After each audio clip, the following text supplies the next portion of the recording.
మహబూబాబాద్ జిల్లా కేంద్రంలోని గాంధీ పార్కును 50 లక్షల వ్యయంతో ఆధునిక సౌకర్యాలతో అభివృద్ధి చేయనున్నట్లు మహబూబాబాద్ ఎమ్మెల్యే డాక్టర్ మురళీ నాయక్ ప్రకటించారు. మహబూబాబాద్ జిల్లా కేంద్రంలోని గాంధీ పార్కును పరకాల మున్సిపల్ చైర్పర్సన్ జ్యోతి కౌన్సిలర్లతో కలిసి ఎమ్మెల్యే పార్కులోని ప్రస్తుత పరిస్థితులను పరిశీలించి పార్క్ అభివృద్ధిపై అధికారులతో చర్చించారు. ఈ సందర్భంగా ఆయన మాట్లాడుతూ కుటుంబ సభ్యులతో కలిసి ప్రకృతిని ఆస్వాదించేలా ఆహ్లాదకరమైన పార్క్, వాకింగ్ ట్రాక్ల నిర్మాణం చేపడతామని తెలిపారు. ఆధునిక వాకింగ్ ట్రాక్లు, పచ్చని వాతావరణం, విశ్రాంతి కోసం అవసరమైన సౌకర్యాలను ఏర్పాటు చేస్తామని తెలిపారు. అదేవిధంగా గాంధీ పార్కులో అసంపూర్తిగా ఉన్న అంబేద్కర్ భవన్ నిర్మాణాన్ని పూర్తి చేయడంతో పాటు కళావేదికను అభివృద్ధి చేస్తామని, మహాత్మా గాంధీజీ కాంస్య విగ్రహాన్ని కూడా ఏర్పాటు చేయనున్నట్లు వెల్లడించారు.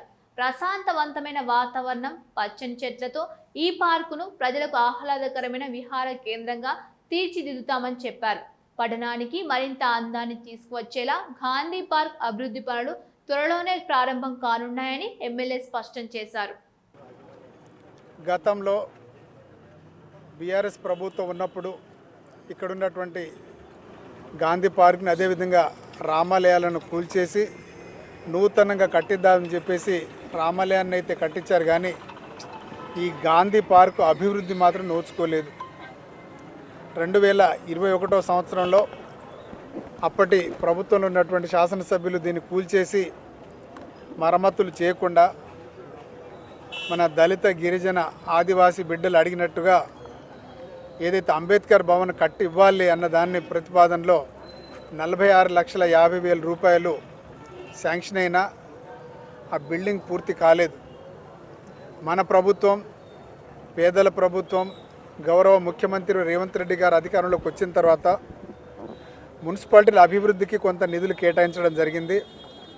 ఆ నిధులలో భాగంగా మన మహబూబాబాద్ మున్సిపాలిటీకి దాదాపు 60 కోట్ల రూపాయలతోటి గాంధీ పార్కు, ఇది గతంలో కూరగాయల మార్కెట్ ఉండే, కూరగాయల మార్కెట్ను కూడా మార్కెట్ యార్డ్లోకి షిఫ్ట్ చేసి ఇక్కడ ఒక రన్నింగ్ ట్రాకు, అదేవిధంగా లైట్లతోటి చాలా ఆహ్లాదకరంగా చాలామంది ఉద్యోగస్తులు ఉన్నారు. వారు ఏదన్నా రిలాక్స్ అవ్వాలన్నా, కొంచెం విశ్రాంతి తీసుకోవాలన్నా ఒక మంచి పార్క్ కావాలని చెప్పేసి ఎప్పటి నుంచో మన మహబూబాబాద్ పట్టణ వాస్తవ్యుల కోరిక. ఆ కోరిక మేరకు మేమిక్కడ ఈ పార్కును, గాంధీ పార్కును డెవలప్మెంట్ కొరకు దాదాపు 50 లక్షల రూపాయలతోటి ఇక్కడ ట్రాక్ వేసి డెవలప్ చేసుకొని శ్రీరామనవమి ఉత్సవాలు కూడా ఇక్కడే జరుపుకోవడానికి వీలుగా ఈ డాష్